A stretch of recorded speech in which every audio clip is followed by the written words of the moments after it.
Shalom, welcome to our broadcast. It's our prayer that this word of truth will bring transformation to your life. In Romans chapter 3, verse 1 and 2, Paul has a very interesting question. He said, what advantage is has the Jew, or what's the profit of circumcision? And then he goes on to answer in verse 2, and he said, much every way, chiefly unto them are committed the oracles of God.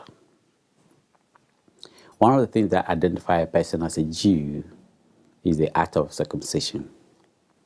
Circumcision involves the cutting of the foreskin, and then a new skin, and the flesh, and then a new skin appears. It's a painful act.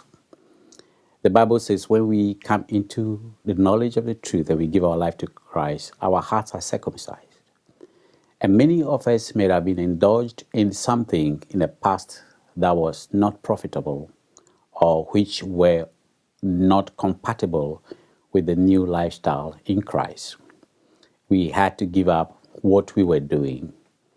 And it looks like the people that we have left seems to be gaining grounds, making profits, and living a famous lifestyle. But Paul, so you begin to wonder, what is this Christianity all about? What is the profit of being a Christian?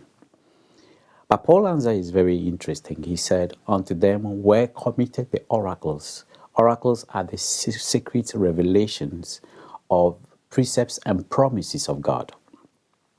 And the problem is that even though God has given us these promises, we may still be in bondage. Hosea 4:6 said, my people are perished or destroyed for lack of knowledge, because they have rejected knowledge. So not that God has not given us his promises, God has not made a way for us, but it's because we have rejected it. What God does is he shows us the way and we walk into it. So if he wants something, he gives you the secret in getting that. If you don't apply that secret, what he has laid down will still be there, but you will not get it. In Exodus chapter 1, the Bible recalls that a new king arose which did not know Joseph. And because he did not know Joseph, he was afraid that the children of Israel were going to join forces with their enemies so that they can subdue them. Now, the children of Israel themselves were not aware that they were stronger than the Egyptians.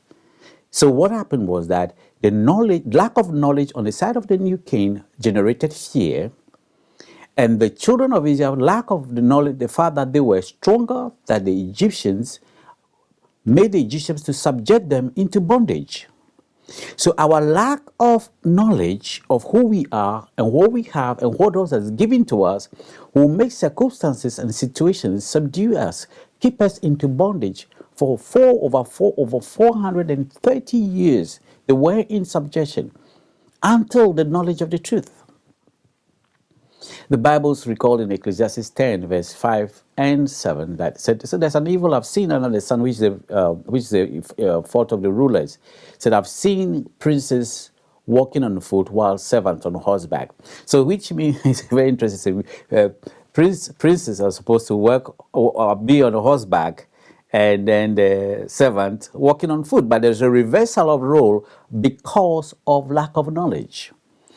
In 1 Samuel chapter 17, there's a very interesting story there, where there was a battle, and this battle was between Israel and the Philistines. Goliath came up, and when Goliath came up, he defiled the army of God, and they were afraid because they lacked understanding. But when David, a young man, came up, he said, who is this uncircumcised Philistine to defile the army of God?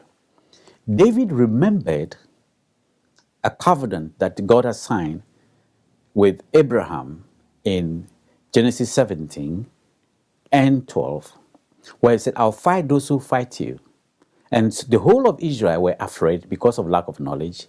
But David, who had understanding and the secret of God and applied it, was victorious and bring victory. If you're going to be successful as a Christian and not be defeated, It's when the knowledge you know and how you apply it will bring you victory. Stay blessed and God bless you.